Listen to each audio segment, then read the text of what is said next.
Hello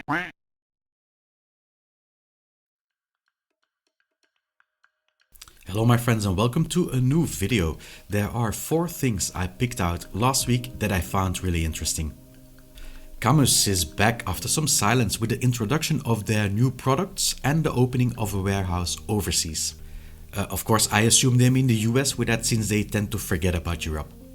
For those that don't know CAMMUS, they are a Chinese brand that launched a 15 Nm DD wheelbase some time ago.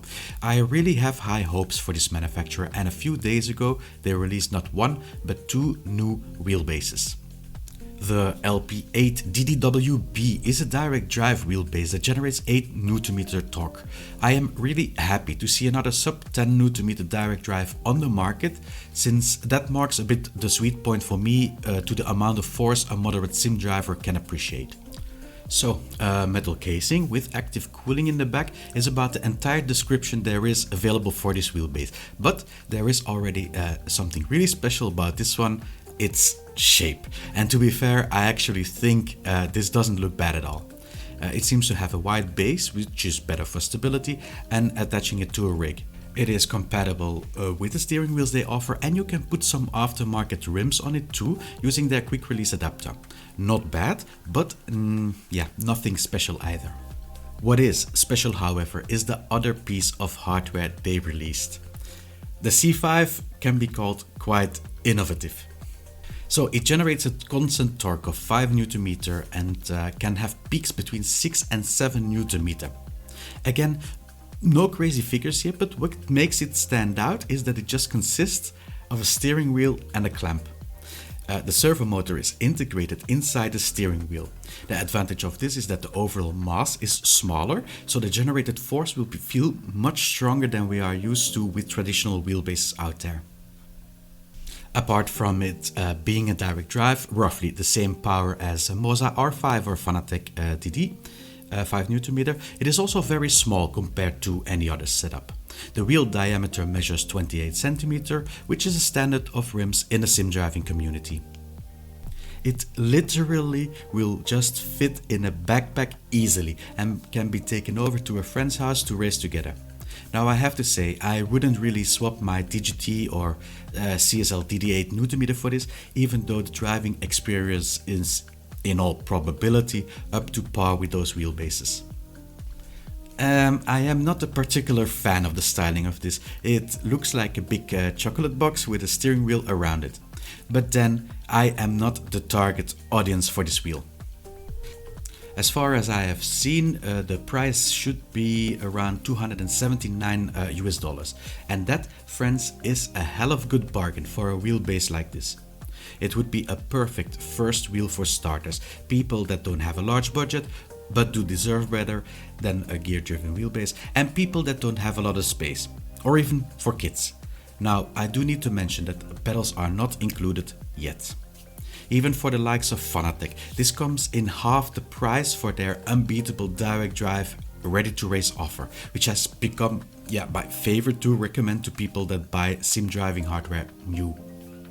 I have to admit, I am a fan of this innovative piece of engineering and can see a big future for this technology. As of now, it is not yet available with pedals or available to order in the first place, but from the moment it is, I will keep you guys informed. Oh yeah, if you look carefully at the rim, you will also see the PlayStation buttons available on it. Could it be? The only thing I am a bit worried about is the heat dissipation from an enclosure like that. It's really tight and I don't see any active fans either, and this could have an impact on the life expectancy of this wheelbase. But well, we will see. I hope I am able to test this one soon. For more information about this, I strongly urge you to watch the video I placed in the comments about this wheelbase. It is really informative. For other news, Thrustmaster released its T818 in a Ferrari livery in combination with the SF1000 wheel, which I assume has the new quick release installed on it. It will cost you €1100 or dollars, and I have to admit it looks pretty damn nice like this. But I would rather have seen a price drop, some third-party dealer availability, or some new technology coming from them to counter the Fanatec Moza DD wars. It's simply baffling on how little love Thrustmaster is showing the direct drive market, and they shouldn't be surprised if they go down the same route as Logitech soon. Or too expensive, outdated, or too expensive meh quality hardware that people won't be able to recommend anymore in comparison with what the competition seems to produce. I really love their hardware, I really do. But they have the annoying tendency to spend more time, effort and money on PNR and Thrustmaster rockets instead of actually doing some good R&D in the same market. From Fanatec, again, some new bundles have been introduced.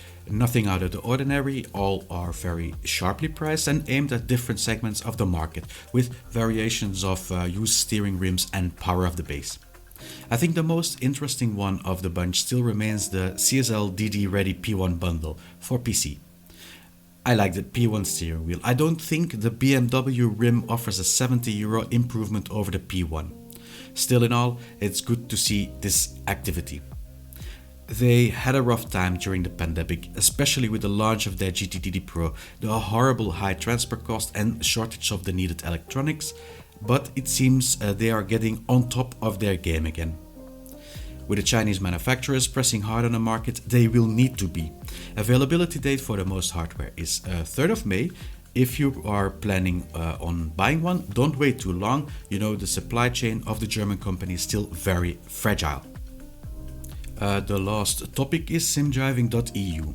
I have started a website to support the channel. Here the reviews will be available in written form, and all of the content I put in the YouTube videos will be indexed and searchable.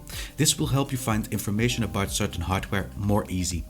It is still in the process of being constructed, and yeah, I know I have too little time for it, but it's getting there eventually.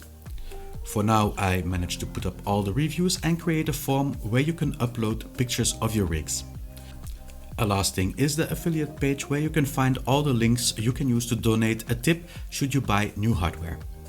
And that is it for now. I plan on adding articles like this one, news, and also some FAQ with all the most encountered questions and problems that I can find on the various fora out there. I will also leave a link in the description should you want to check it out. Thank you all for watching. A like, comment or subscription is appreciated. I wish you all a very nice day and see you all next video.